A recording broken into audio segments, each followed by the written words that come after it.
Olá, começa agora o Web Câmara com resumo das principais notícias do Legislativo. Depois de discutir por quase 2 horas, os vereadores aprovaram na segunda-feira, 24 de junho, as contas do prefeito dos anos de 2015 e 2016. Com apenas um voto contrário, o plenário seguiu o parecer da Comissão de Finanças e Orçamento e do Tribunal de Contas do Estado, favoráveis à aprovação.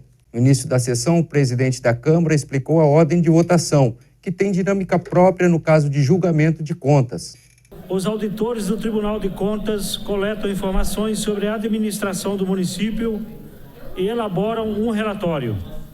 O relatório é julgado pelo próprio Tribunal de Contas após a ampla defesa do interessado, no caso, o prefeito municipal auditado. O resultado desse processo é denominado parecer prévio. O parecer prévio é encaminhado à Câmara Municipal, a quem compete confirmá-lo ou rejeitá-lo. O vereador Guará Filho e a vereadora Vivi da Rádio, integrantes da Comissão de Finanças e Orçamento, concordaram com o parecer do tribunal. Contas de 2015 e 2016, elas tiveram parecer favorável do Tribunal de Contas do Estado de São Paulo. Em 2015, houve um apontamento de excesso de gasto com pessoal, mas o PIB nacional estava abaixo de 1%. E isso, a Lei de Responsabilidade Fiscal, dobra o prazo para o prefeito regularizar. Então, o prefeito regularizou já essa situação. Por isso que a gente, tranquilamente, votou a favor das contas 2015 e 2016, aprovando essas contas. Primeiro que a gente está seguindo aí a recomendação do Tribunal de Contas. Eu estou indo junto com o Tribunal de Contas, né? Nós tivemos aí, por unanimidade, o Tribunal votou a favor de 2015 e nós tivemos aí o pleno do Tribunal de Contas em 2016. Então, assim, contra fatos não há argumento. O que foi representado contra, pontuado, recomendado que o prefeito colocasse em dia foi feito, né? Então nós tivemos aí uma análise, basicamente, que foi falada em tribuna, de 48,5% da receita corrente líquida com despesa pessoal, o limite é 54%, o prefeito está com 48,5%, nós tínhamos o último governo que era 56%, isso mostra uma redução de 8%, são 80 milhões de economia anual. Na nossa prefeitura e que foi revertida em investimento. Para vocês terem ideia, a educação mínima é 25% de investimento, o prefeito está com 26,5%, a saúde mínimo 15%, nós estamos com 27% de investimento na saúde, o precatório, que é obrigatório 1%, está todo pago, não tem déficit financeiro, o prefeito simplesmente ele gastou exatamente o que ele arrecadou. A única integrante da comissão a votar pela rejeição das contas do prefeito foi a vereadora Lorene, que destacou algumas ressalvas no parecer. O voto sobre a avaliação das contas de um prefeito, de um governador ou de um presidente, no plenário do Poder Legislativo, seja a Câmara, seja a Assembleia ou seja a Câmara dos Deputados, é um voto político. No entanto, eu gosto de orientar o meu voto político a partir da técnica, a partir do que diz a lei, a partir do que os técnicos que estudaram, vieram presencialmente aqui, solicitaram os documentos, os processos, as contas do prefeito, avaliaram na prática, e são pessoas que estudaram muito para isso, são funcionários concursados do Tribunal de Contas, eles elaboraram o seu parecer com vários apontamentos contrários e que colocam em risco aí as contas da cidade de Taubaté. Então, o meu voto político costuma ser orientado pela técnica, pela legislação, pelo meu compromisso com a cidade de Taubaté acima de qualquer coisa.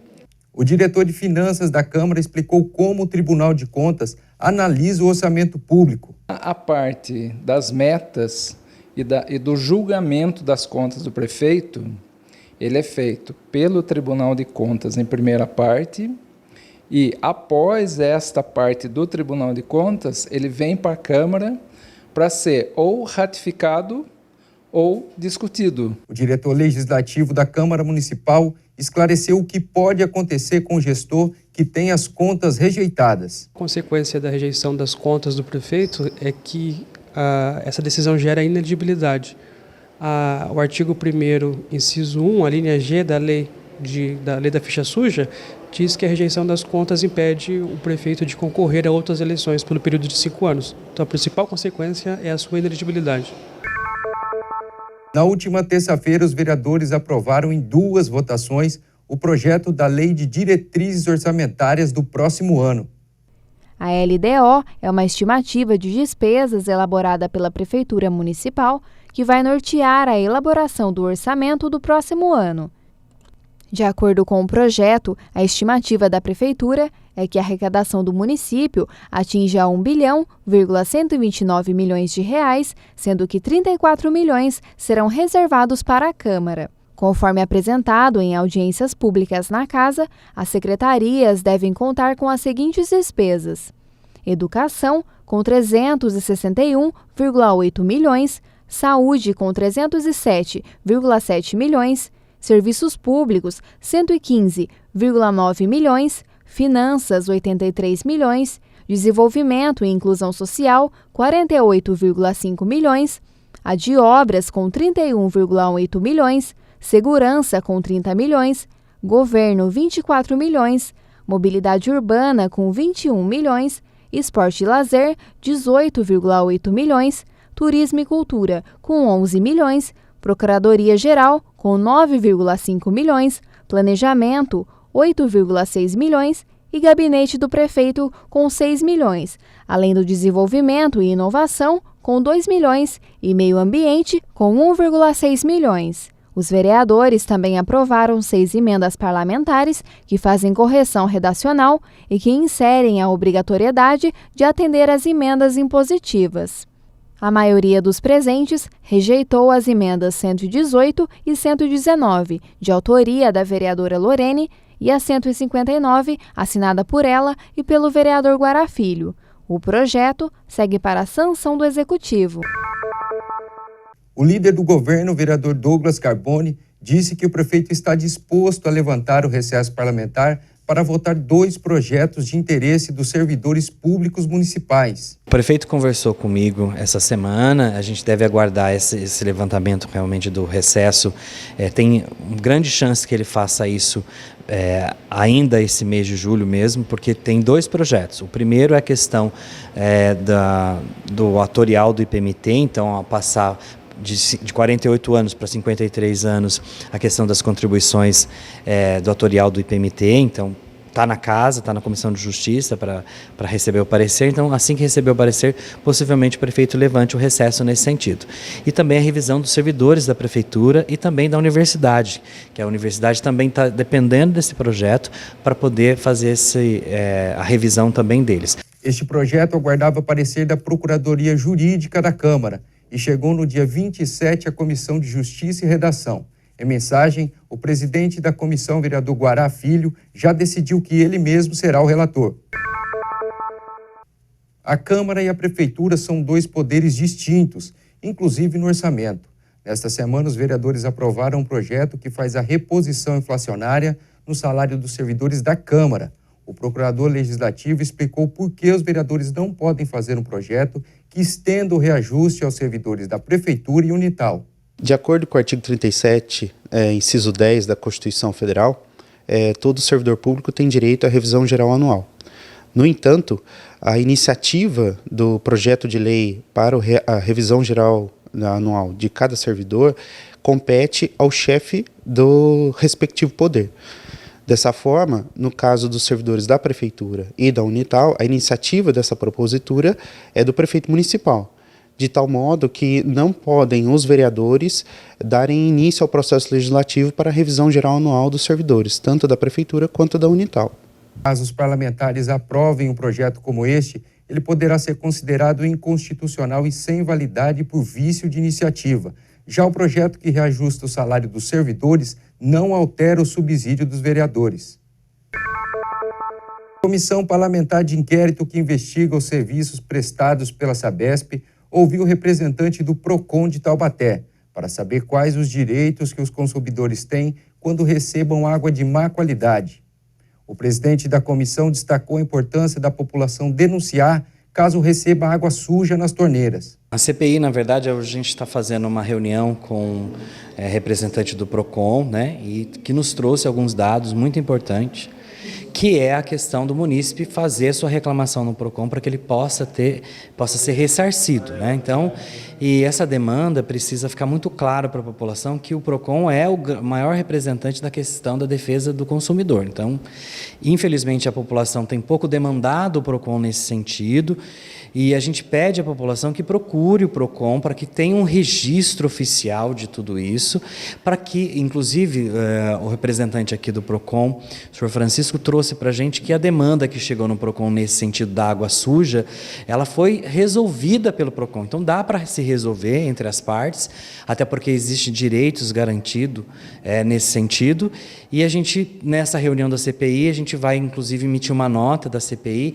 orientando a população que também possa procurar o PROCON e fazer o seu registro do problema da água suja no município de Taubaté. O representante do PROCON de Taubaté explicou como fazer as reclamações e o tempo que demora para obter uma resposta da Sabesp. O consumidor, quando ele verificar que está tendo água suja, né, ele deve fazer um registro lá no PROCON. Se ele tiver foto ou qualquer outro meio que ele possa registrar, nos ajuda muito. Mas é só ele ir lá no PROCON, na verdade ele vai abrir uma demanda, como é um caso notório dentro da cidade, a gente sabe que isso está acontecendo. A gente faz uma abertura e com essa abertura a gente vai ver qual é o desmembramento que ela vai ter dentro da esfera administrativa, né? Se tiver acordo logo no início, encerra-se o processo, senão a gente marca uma audiência conciliatória. No máximo até 120 dias, mas na verdade é muito menos, porque o consumidor ele abre a demanda, a empresa tem 10 dias para responder. Se for satisfatório, a gente encerra o processo nesses 10 dias. Se não for satisfatório, a gente marca a audiência, que deve estar levando aproximadamente aí uns 30 dias. Ainda na 103ª sessão ordinária, o plenário aprovou um projeto do vereador Dentinho que concede cidadania taubatiana ao senhor Nelson Próspero. Ele é um senhor que ele trabalhou na edificação da fábrica da Volkswagen de Taubaté. Ele é um senhor que trabalhou muito com os vicentinos, a Sociedade São Vicente de Paulo, fazendo um trabalho totalmente voltado aos carentes, aos pobres. Também faz parte das equipes Nossa Senhora, tem todo um trabalho de, de evangelização junto às equipes Nossa Senhora. Na tarde do dia 26, a CPI da Essencial Medicina, que investiga atraso nos salários de médicos terceirizados do Pronto-Socorro Municipal, se reuniu pela segunda vez para ouvir um dos sócios da empresa. Presidida pela vereadora Goretti, a comissão fez perguntas ao sócio da empresa, Mauro Hamilton Binardi, que tentou esclarecer as denúncias de atrasos nos salários dos funcionários. Houveram alguns atrasos nos meses finais do ano passado. Ninguém gosta de que tenha um atraso nos seus proventos, mas isso o que nos foi passado e o que inclusive é de prerrogativa, né, da própria prefeitura, como eu já disse anteriormente, que tem uma minuciosidade e uma atenção muito grande em auditar a prestação de contas e os serviços, né? Mas o que nos foi passado é que o pagamento haveria de ser efetuado a partir do momento que estivesse a comprovação definitiva, né, de todos os serviços prestados, auditados, para que pudesse ser efetuados os pagamentos. Ele explicou que a empresa conta com mais de 200 funcionários nas unidades de urgência e emergência da rede municipal e que, ao longo de 2 anos de prestação de serviços em Taubaté, a Essencial Medicina recebeu 114 reclamações formais, o que seria um número inexpressivo. Questionado sobre o uso de celular durante o expediente, Mauro garantiu que a empresa recomenda que os médicos evitem, mas ponderou que, às vezes, o aparelho se faz necessário. Agora, a gente preconiza que não seja efetivamente utilizado o celular no horário de trabalho. Em a gente, chegando ao nosso conhecimento essa utilização, de certo que o médico ele vai ser advertido, né, de uma maneira amistosa, ele vai ser orientado para que isso não venha a ocorrer mais. Agora, existem circunstâncias que hoje, com o avanço tecnológico que a gente tem, e às vezes uma dúvida crucial do médico, de um caso dificílimo, que muitas vezes ele consegue acessar literatura de primeiríssima linha no celular ao tocar dos dedos. Quer dizer, se ele tem conhecimento para navegar em medicina baseada em evidências, é lá que ele vai buscar. E é um direito sacrossanto dele fazer isso, porque vai salvar a vida. Os vereadores Rodson Lima Bob, Vivi da Rádio, Digão e Neneca também participaram da CPI. Agora os requerimentos que os vereadores aprovaram na sessão ordinária de terça-feira. A vereadora Gorete solicita informações sobre a possibilidade de executar serviços de pavimentação de trecho e sistemas de drenagem na Rua Chororó, no loteamento Chácaras Ingrid. A parlamentar também pede reformas na praça localizada na Rua Manuel Umia Duran, no bairro Cidade Jardim. O vereador Gessé Silva deseja saber quando o estacionamento rotativo, conhecido como Zona Azul, será implantado no município. O vereador João Henrique Dentinho pede que a Prefeitura solicite apoio financeiro à Secretaria Estadual de Turismo para a Festa da Imigração Italiana de Quiririm para o próximo ano. Ele ainda requer informações sobre a execução das emendas impositivas apresentadas por ele para 2018. O vereador Rodrigo Luiz Digão pede uma cópia do processo administrativo que suspende a lei que obriga a presença de cobradores no serviço de transporte público de Taubaté. Ele também pede explicações sobre a motivação do decreto. O vereador Rodson Lima Bob requer a reforma completa da Escola do Trabalho no bairro da Gurilândia. Ele ainda pede a manutenção da iluminação do campo de futebol do São João no bairro Terra Nova e solicita a finalização das obras de contenção de enchentes da Rua Projetada 1, no bairro Água Quente. O Executivo tem 15 dias para se manifestar. Na noite do dia 24, a Câmara realizou uma solenidade em homenagem aos 50 anos do Movimento Shalom. Presidida pelo vereador Dentinho, a cerimônia destacou várias pessoas que ajudaram na missão de evangelizar a juventude. Dom Murilo Krieger foi o primeiro a ser lembrado. Ele ajudou na organização do primeiro encontro de juventude da Diocese de Taubaté e fundou o Movimento Shalom. Ele não pôde comparecer ao evento por ser arcebispo de Salvador e primaz do Brasil. Lincoln Ruve Carelli Barreto representou Dom Murilo, já que também fez parte da primeira jornada. É uma honra muito grande ter sido parceiro desse santo.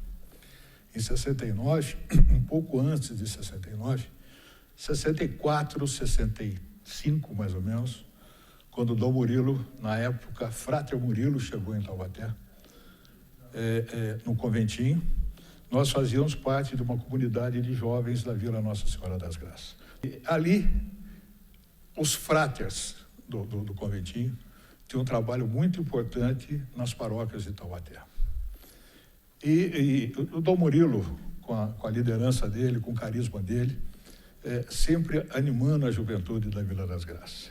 Em seguida, Rhodes Danelli recebeu a homenagem da casa por sua atuação na comissão de construção da Casa de Shalom.